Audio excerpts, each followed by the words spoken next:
Hello, everyone, and welcome to my weekly message. This week is called Shabbos Chazon, the Shabbos of Vision, primarily because this is the week we read from the third of the Haftarah of the Book of Prophets from the prophet Isaiah regarding the impending destruction of the Holy Temple in Jerusalem, which occurred on the 9th of Av, which is going to be Saturday night and Sunday, the saddest day in the Jewish calendar. Although it seems somewhat melancholy and mournful, nevertheless, there's always hope and there's always that potential ability to transform the despair into hope and joy. And this is what Shabbos Chazon, according to the Berditchever, the famous Tzaddik of Berditchever, Rabbi Levi Yitzchak, who said that it's called the Shabbos of Vision because each and every single person on a soulful level is shown the third and everlasting temple on this Shabbos.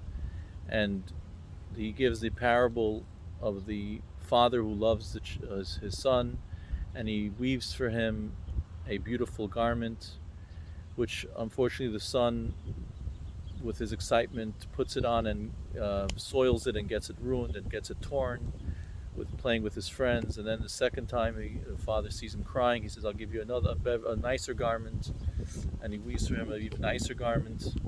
And again the son goes out with his friends playing, being negligent as a child is, and ruins the second garment. And he comes back crying to his father. The father sees his son. He says, this time I'll make you an even nicer garment, but more beautiful than the first two.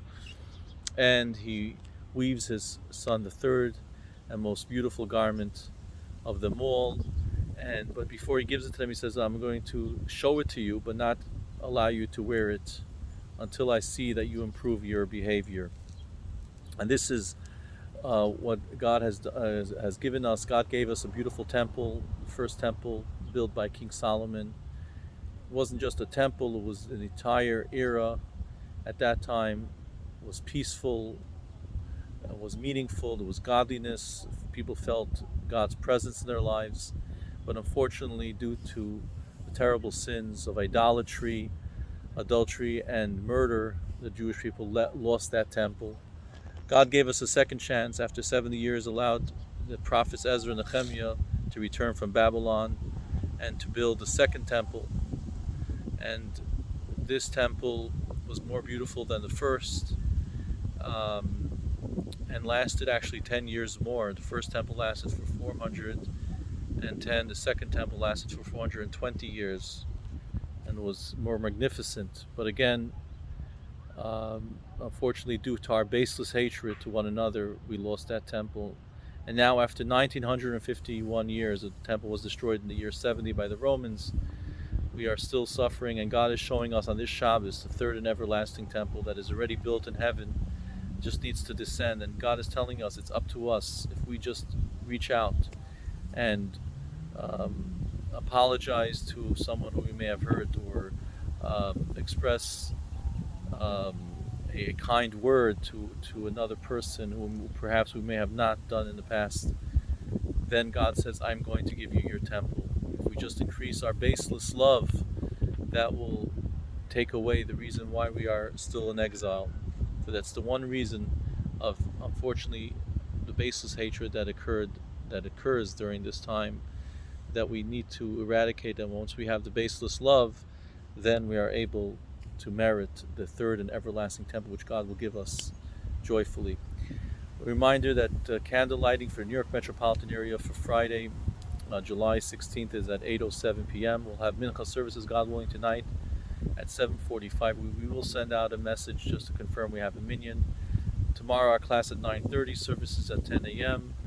Again, it's Shabbos Chazon, a very special Haftorah is read. We'll have a sit-down lunch kiddush following Musaf. And we do not do Pirkei Avot, as we do not study the same Torah study that we do normally on Shabbos, since it's the eve of Tisha B'Av. We are to have a meal before the fast. One could have fish and meat. It says even as the meal of King Solomon in his time. So we do have the meal until 8:25. 8:25 is sundown tomorrow, New York time area. So the fast begins at 8:25 Saturday afternoon, Saturday evening. All healthy people should refrain from eating or drinking at that time. It's a very important fast. It says whoever mourns and fasts for the temple will merit in its rebuilding. So um, we do our best to fast at 8:25 p.m. tomorrow evening. Drink lots of water before the fast. Also, a good way to perhaps fast well is to have a tablespoon of honey mixed with hot water before the fast. Right before the fast, that usually preserves the food well, and in my experience has helped me a lot during fasts. Um, Sunday morning, we're going to have services without talis and tefillin. We only pray without the talis and tefillin. I'm sorry, Saturday night, I apologize. Saturday night at 9:13, Shabbos ends. We say Baruch HaMavdil B'Kodesh L'Chol, and we take off our leather footwear. Any leather shoes or slippers we should not be wearing, only non-leather footwear. At which time we go to synagogue. We'll have Ma'ariv services at 9:30, followed by the reading of Eicha, Book of Lamentations, and short Kinus. Sunday morning, 8 a.m., we pray without our talis and tefillin, no talis and tefillin, and we have the Torah reading, and we're going to also read from the Kinus as well. At 12 p.m., those who are interested, I'll be giving a Zoom class, a lecture for the JCC. I'll be sending out the link to that. And at 7:30 p.m., we will have mincha services with talis and tefillin. We conclude the Shachris morning service and mincha service with the reading of the Torah, and we will have perhaps a small video presentation if we have time between mincha and ma'ariv. The fast ends at 8:57 p.m. Sunday evening. May these days be transformed to days of joy and celebration. Wishing everyone a Shabbat Shalom, and hopefully very soon the rebuilding of our temple and the gathering of our exiles to the land of Israel may soon be very in the immediate future.